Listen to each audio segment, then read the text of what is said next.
The news conference is a design for getting the truth on the table. If you ask any leader how open and transparent they are, they will most likely answer that they speak the truth, and that people in their organisation are also free to speak their truth without fear of recrimination or negative consequences. People say they want the truth, but sometimes it is hard to get the truth out. And because the whole truth is so seldom shared with those in power, it can also be a shock when it is finally heard.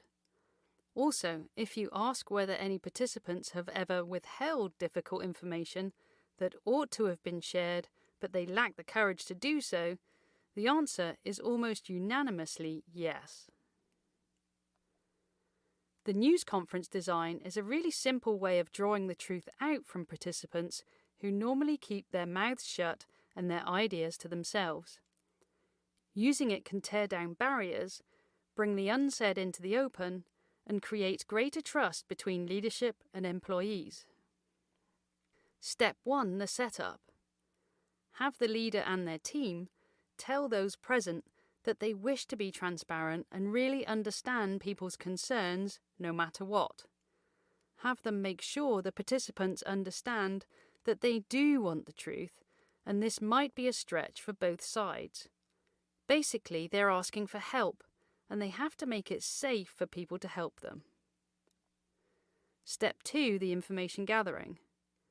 Hand out 3 cue cards to every participant and tell each individual to write down on each one a tough, challenging question.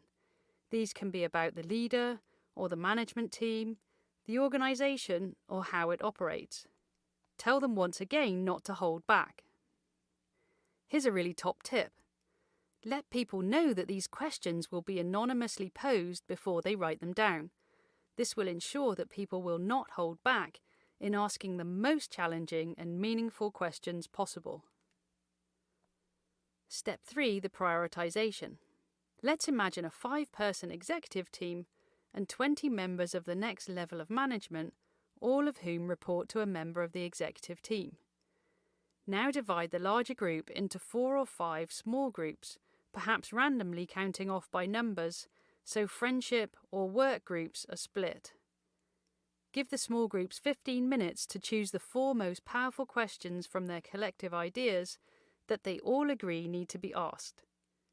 What they'll soon realise is that behind every question is an implied statement about the leader of the team or the organisation.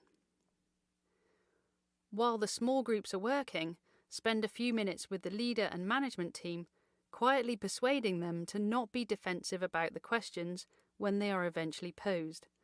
The more you can have them model openness to hearing the truth, the more people are likely to give it. Because you will allow 2 follow-up questions for each question, the candour of those questions is determined by the perceived openness and curiosity of the leader. Step 4, the shuffle. Now gather the 4 top cards from each of the subgroups, shuffle them up in front of everyone, and redistribute them back to the small groups. Each group will once again have 4 cards, but they could have come from anywhere in the room. There is no way that the leader can know from where the question comes, but they do know that at least 3 other people, the others in the small group, agree that it is important. Step 5, the conference. For this part, you need a person who's perceived as neutral, thus the facilitator, and they go to each group in turn and ask them to read out one of their cards. The leader can answer, as can any of the other management team members at the front of the room.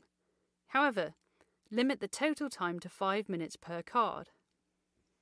People from the floor can ask a follow-up question for greater clarity, but limit these to no more than 2 per card. Then go to the next group and ask them to read one of their cards. The facilitator should watch the time and be certain the leader and the rest of the group understand the question being read.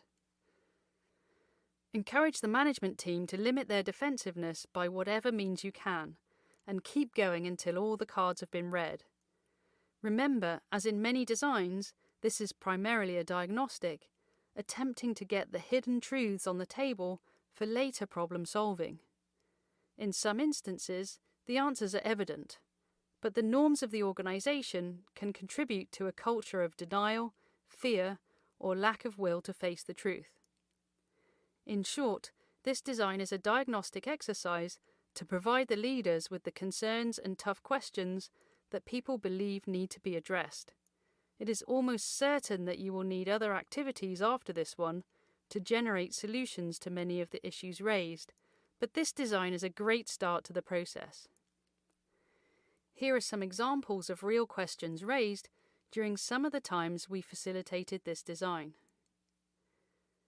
Why have we not addressed the conflicts between production and distribution? Would you please explain our apparent loss of market share raised in your report today? What 2 problems keep you, the CEO, awake at night and why? To the CIO, what are you doing to curb what some say is an anger management problem between you and some others at your level? What is behind the upswing in safety-related problems? Here is a summary of the steps with the time needed for each. Step 1, the setup. Step 2, the information gathering. Step 3, the prioritization. Step 4, the shuffle. And Step 5, the conference. The total design takes 2 hours.